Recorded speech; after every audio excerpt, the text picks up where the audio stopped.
E o PSG de Luiz Henrique é o grande finalista da Champions League, batendo o Arsenal nos dois jogos das semis por um placar agregado de 3-1. E a trajetória de um quase eliminado para um possível campeão da Champions tem tudo a ver com a evolução tática do PSG ao longo da temporada. Só lembrando que o software que eu vou utilizar para fazer essa análise, tanto aqui os desenhos nas imagens quanto os gráficos que vão me auxiliar aqui a explicar os cenários da partida, os cenários de vantagens e desvantagens, foi tudo feito utilizando o Game Vision Pro. Você pode começar grátis aí, fazer suas próprias análises, desenhos nas imagens, edições de vídeos. O link para você conhecer o Game Vision e criar sua conta totalmente gratuita tá aqui na descrição, gamevision.pro. E nesse vídeo aqui eu vou fazer algo um pouco diferente, vou pegar lances aí das duas partidas, afinal de contas eu analisei o jogo de ida, mas não deu tempo de gravar a análise aqui para vocês, mas vários cenários ali interessantes que inclusive foram diferentes do jogo de ida e que acabaram entregando interações táticas diferentes no jogo de volta, que vale a pena a gente fazer um paralelo. Um ponto muito importante foi que o Dembélé jogou o jogo de ida como titular e no jogo de volta ele entrou apenas ali no segundo tempo. Isso fez uma grande diferença na saída de bola do PSG, mas calma que a gente já vai chegar lá. Vamos começar dando uma olhada aqui nas organizações, nos posicionamentos das equipes.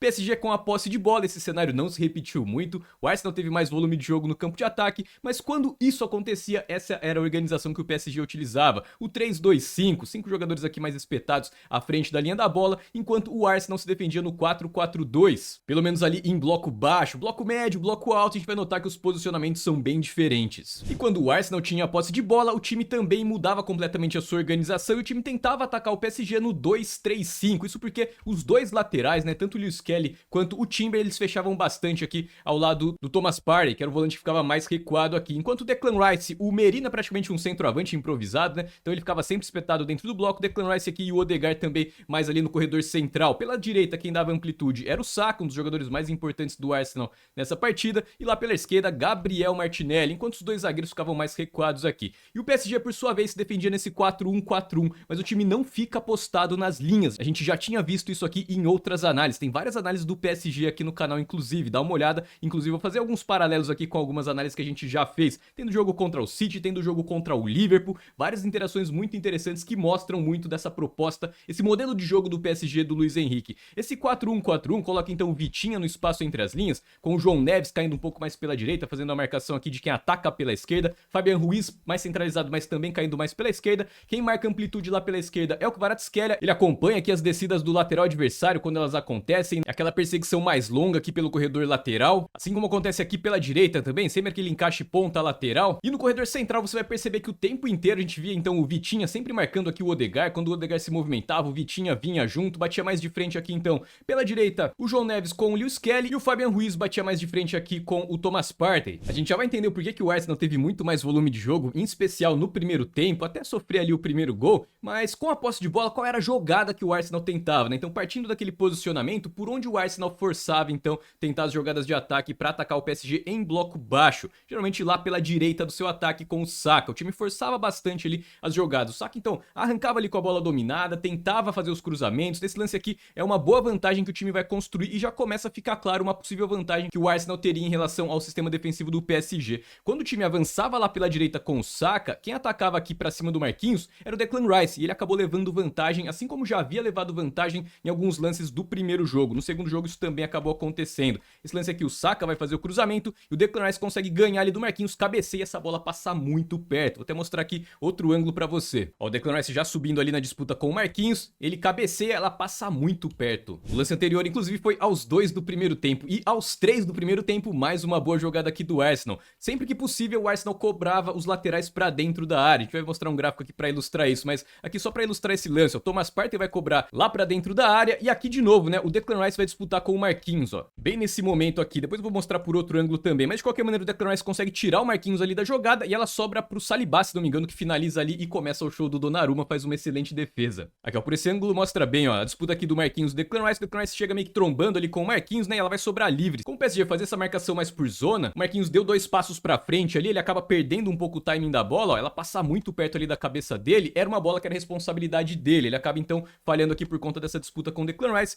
e o Saliba faz essa bela finalização, mais bela ainda é a defesa do Donnarumma. O Arsenal começou mesmo com muito volume de jogo, encontrando essa ligeira vantagem ali pra finalizar jogadas. E o time começou a cobrar todos os laterais dentro da área mesmo, afinal de contas, acredito eu que isso já fazia parte do plano de jogo inicial. Mais uma bola cobrada lá pra dentro da área, dessa vez o Declan Rice não vai cabecear em cima do Marquinhos. Ela vai acabar sobrando livre limpa ali pro Odegaard, que pega de perna canhota, senta a pancada e olha essa defesaça do Donnarumma. 7 do primeiro tempo, goleiro do PSG já trabalhando 2 vezes, salvando o time. Ó, na tela pra você todos os tipos de ataque do Arsenal, você vai perceber que principalmente aqui no começo do jogo, as bolas paradas imperaram, né? De fato foi a grande vantagem que o time encontrava, mas não eram escanteios ou faltas levantadas pra dentro da área. A maioria delas, ó, lateral na área, agora no escanteio, ó, lateral na área, falta assistência, né, levantada pra dentro da área, escanteio, mais uma falta assistência. Se a gente pegar o totalizador, isso vai ficar mais claro, você vai perceber aqui, ó, lateral na área, 9 com potencial baixo, né, que o PSG não teve dificuldades pra cortar, uma chance clara de gol, que foi aquela defesaça do Donnarumma, e também uma chance com potencial médio, 11 laterais ali cobrados dentro da área, sempre que possível, então, o Arsenal fazia isso e fez isso ao longo do jogo todo, não foi apenas no começo do primeiro tempo. De fato, o time teve mais volume aqui no começo do primeiro tempo, por isso que teve vários laterais aí, como a gente viu aqui na sequência. E teve vários momentos aqui onde o time também insistiu bastante nessa bola parada, mas o fato é que não conseguiu criar nenhuma chance clara de gol, além dessa do comecinho do jogo. Agora, pra gente entender um pouco melhor essa posse de bola do Arsenal, por que ela foi tão superior ao do PSG no começo do jogo, a gente tem que pegar aqui um outro gráfico que ilustra muito bem isso, que é o gráfico de saídas de bola do PSG. As bolinhas vermelhas são as vezes que o Arsenal recuperou a posse de bola, e as bolinhas azuis aqui as vezes que o PSG conseguiu avançar em campo. Dá uma olhada. Marcação-pressão do Arsenal praticamente impecável ali no primeiro tempo, mas tem tudo a ver também com a forma como o PSG tentava fazer a sua saída de bola. O time adotou baixíssimos riscos, diferente do jogo de ida. Por exemplo, se a gente pegar aqui um dos lances, ó, aqui no Game Vision, basta a gente clicar aqui na bolinha que ele já vai reposicionar aqui o marcador pra gente, ó. Saída de bola longa, era uma cobrança de tiro de meta, o PSG já avançava o bloco de marcação e o Donnarumma quebrava essa bola mais longa. Geralmente isso acabava favorecendo aqui a defesa do Arsenal. Essa é uma jogada aqui do começo do jogo, vou pegar aqui mais uma só pra gente ilustrar esse cenário, ó. Logo na sequência, ó. Mais uma saída de bola longa, era dessa maneira então que o PSG tentava avançar em campo e não fazia muito questão de abrir, fazer uma saída de bola mais trabalhada, mais construída, e tem tudo a ver com a escalação do Dembélé, ou melhor, a falta da escalação do Dembélé nesse jogo de volta. Na tela pra você, um lance do jogo de ida, que é justamente o gol do PSG que saiu muito cedo. Nessa saída de bola mais construída, a gente já tinha visto isso aqui na análise contra o Liverpool, PSG e Liverpool. Um jogador que é muito importante é justamente ele, ó, Dembélé, porque ele faz muito bem esse papel ali de falso 9, recuando, se apresentando. E ele começou o jogo de ida com muita liberdade, muita vantagem mesmo. Inclusive, o próprio Arteta assumiu isso, né? Não assumiu ali claramente, né? Peguei a coletiva dele pra assistir depois e ele fala que o time tava encontrando sérios problemas ali até o minuto 15, mais ou menos, e depois ele fez uma correção. Depois eu vou explicar aqui qual foi a correção, mas só pra você entender aqui, ó, a liberdade que o Dembélé tá recuando. A forma como o Arsenal tentava pressionar a saída de bola do PSG, tanto no jogo de ida quanto no jogo de volta, se você olhar aqui, ó, 3 contra 3, 1 contra 1 aqui no meio, 2 contra 2 pelo corredor da esquerda, ou seja, uma tentativa de marcação-pressão, igualando, né, fazendo encaixe de marcação individual. Geralmente, então, quando alguém não persegue o seu jogador, acaba alguém sobrando livre, por isso que o Dembélé tava sempre livre aqui nessa saída de bola. Esse lance aqui vai acabar lá no fundo da rede, né, porque o Dembélé vai conseguir fazer a saída de bola, ela chega aqui no Kvaratskhelia, e na sequência da jogada ele dá um tapa ali pra trás, o Dembélé pega de canhota, manda no cantinho e abre o placar pro PSG no jogo de ida. Logo na sequência do jogo de ida ainda, 1 a 0 PSG, já 7 minutos do primeiro tempo, saída de bola do PSG,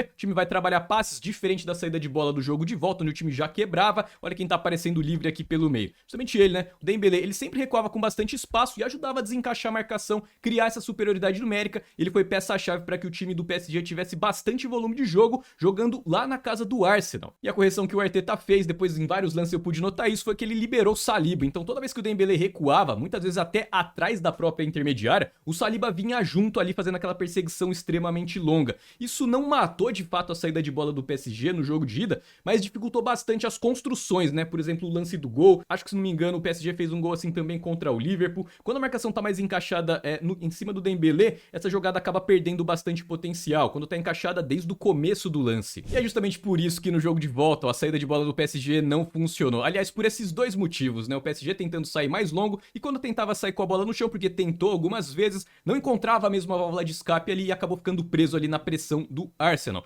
Mas o PSG não estava morto no confronto, né? Por mais que o Arsenal tivesse muita posse de bola, o PSG em alguns momentos conseguiu avançar em campo e toda vez que o PSG chegava no campo de ataque, tinha muito potencial de perigo as jogadas que o time criava. E logo no comecinho ainda do primeiro tempo, na segunda vez que o time chegou ao campo de ataque, o time já mandou uma bola na trave. Lançamento do Marquinhos aqui, Kvaratskhelia já se projetando aqui nas costas da defesa, a bola não ganha as costas da defesa, né? Sai um lançamento um pouco mais curto, mesmo assim o Kvara já ajeita aqui pro Doué, ganha o espaço ali entre as linhas e o PSG vai ter uma uma ótima oportunidade de ataque. A bola vai chegar lá de novo lá no Kvaratskhelia, ele puxa pra perna direita, chapa e manda essa bola na trave. Inclusive dá até pra gente contar aqui, ó, foi uma vez que o time avançou, mas não avançou na saída de bola, dá até pra fazer um paralelo aqui, ó, foi num contra-ataque, ou seja, o Arsenal tentou alguma jogada, o PSG conseguiu recuperar e avançou em campo, mas não teve uma jogada com potencial de perigo alto. Esse segundo contra-ataque aqui perto do minuto 15, acabou que o PSG ficou com a bola, trabalhou, circulou, o Arsenal se reorganizou e acabou lá na trave do Arsenal. Foi justamente esse lance que a gente acabou de ver. Na terceira tentativa foi um contra-ataque com potencial de perigo um pouco maior e na quarta saída do PSG, o time conseguiu uma falta no campo de ataque. E aí o feitiço acabou virando contra o feiticeiro, gol de bola parada do PSG. Agora o que mais chamou a atenção quando eu vi esse lance foi justamente o posicionamento de ataque do PSG. Dá uma olhada como os jogadores estão bem abertos ali, né? E qual que é o impacto disso no sistema defensivo do Arsenal?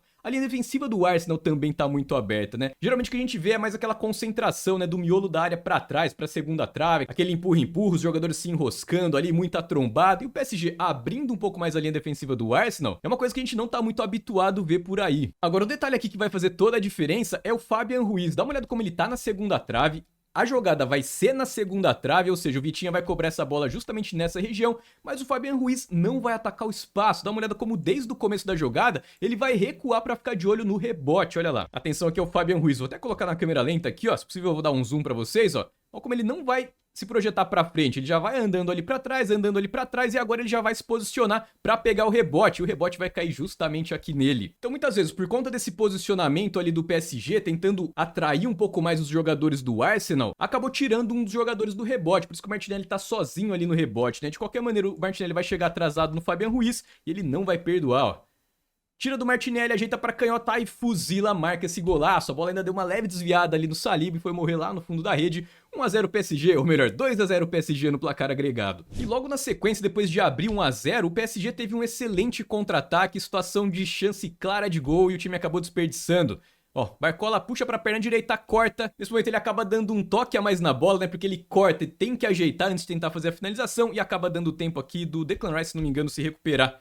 Ele consegue travar ali a finalização e salva o que seria o segundo gol do PSG. Mas não se engane, o volume de jogo ainda era do Arsenal, mesmo com o PSG vencendo por 1 a 0. Como a gente viu, o PSG chegou poucas vezes ao campo de ataque, mas chegou com muita efetividade. Agora o Arsenal, por sua vez, continuava fazendo isso aqui, ó.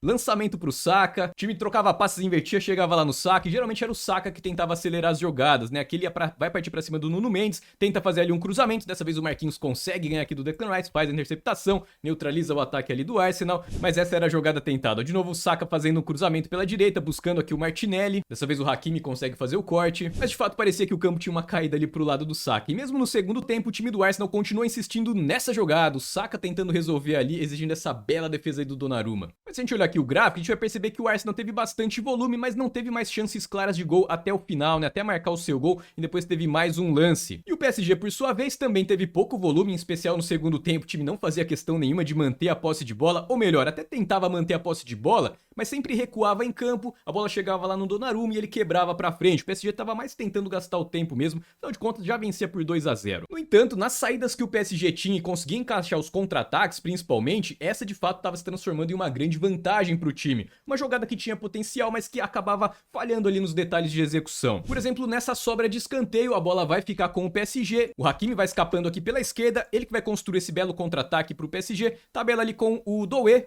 vai devolver pra ele, ele faz essa finalização e ela bate na mão do Lewis Kelly, pênalti pro PSG. Pênalti que o Vitinha bateu no canto da perna e o Raya foi buscar. Agora vamos voltar um pouquinho aqui pro jogo de ida, porque tem um lance aqui que eu queria muito compartilhar com você. Quando eu bati o olho nesse lance aqui, uma coisa que me chamou bastante atenção é o gatilho de pressão do PSG muitas vezes muda o desenho defensivo. Por exemplo, ó, o Arsenal tá com a bola aqui, o Declan Rice, se não me engano, vai fazer um passe pra trás. Dá uma olhada como o Dembélé já tá se projetando pra pressionar, gatilho de pressão ativado, digamos assim. Agora o ponto importante aqui é a linha defensiva. É um ponto que inclusive eu já tinha trazido aqui pra você na análise, se não me engano, da partida, que inclusive foi a grande virada de chave na minha visão pro PSG e City. Quando o PSG fazia a marcação pressão, geralmente o Marquinhos virava praticamente um lateral direito, mas isso não acontece apenas em bloco alto, em bloco baixo isso também acontece. Atenção aqui, ó, o Hakimi tá mais aberto pela direita e o Marquinhos tá mais centralizado. À medida que essa bola for recuada, dá uma olhada como o Marquinhos, ele vai se deslocar lá pra direita, ó, já tá olhando por cima do ombro, já tá indo lá pra direita e é ele que vai fazer a marcação aqui do Martinelli. Infelizmente infelizmente a câmera fecha, isso não acontece apenas no Brasil,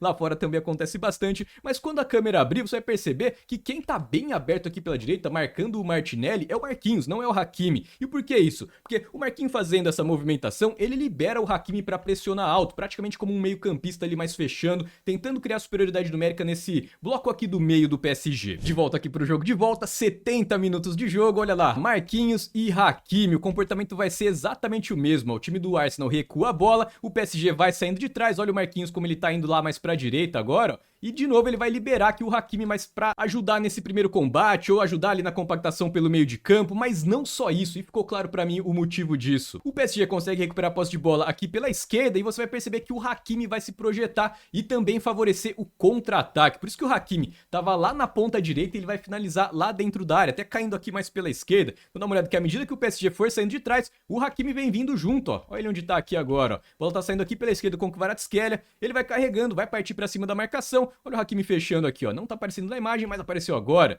Ele que vai recuperar a posse de bola ali, na verdade ela fica meio que viva ali em disputa, e é justamente ele que vai ajeitar pra perna direita e chapar lá no cantinho pra fazer esse belíssimo gol, mas é um desdobramento direto de um ponto muito importante do modelo de jogo do Luiz Henrique, que já ficou claro aí em várias partidas, não foi por acaso então que o Hakimi saiu correndo ali alucinado, acreditando que era ele que ia fazer o gol. Faz parte então do modelo de jogo, nessa bola recuada, o time sair de trás com o Marquinhos fechando ali o corredor da direita, liberando o Hakimi tanto pra pressionar alto, quanto também pra sair em velocidade nesse contra-ataque. Belo gol aí do PSG, 2-0, praticamente matando o confronto, mas o Arsenal não tava morto ainda. Faltava ainda o gol do Saka, afinal de contas estava correndo demais, merecia aí o gol, né? Nesse momento já tinha entrado o Trossard no lugar do Martinelli, ele que vai disputar aqui com o Marquinhos. Marquinhos acaba caindo ali, pede a falta, né? Mas o juiz não dá a falta, a bola sai limpa aqui com o Trossard. E o Saka vai atacar aqui pelo corredor central, um lance muito rápido, né? O Saka já tá ali trombando, se não me engano acho que o Lucas Hernandes já tinha entrado nesse momento, ela sobra com o Saka e dessa vez não deu pro Donnarumma, 2-1. Foi dessa maneira então que o PSG construiu e pavimentou a sua vaga aí pra grande final da Champions League, surpreendendo muita gente, mas se você já tinha acompanhado aqui as análises que a gente havia feito do PSG no canal, já sabia que vários pontos ali mostravam muito potencial. Se você não viu, dá uma olhada nesse vídeo que tá aparecendo aqui pra você no meio da tela, onde eu explico vários detalhes importantes ali desse modelo de jogo do Luiz Henrique à frente do PSG, e eu espero você lá pra gente continuar essa conversa.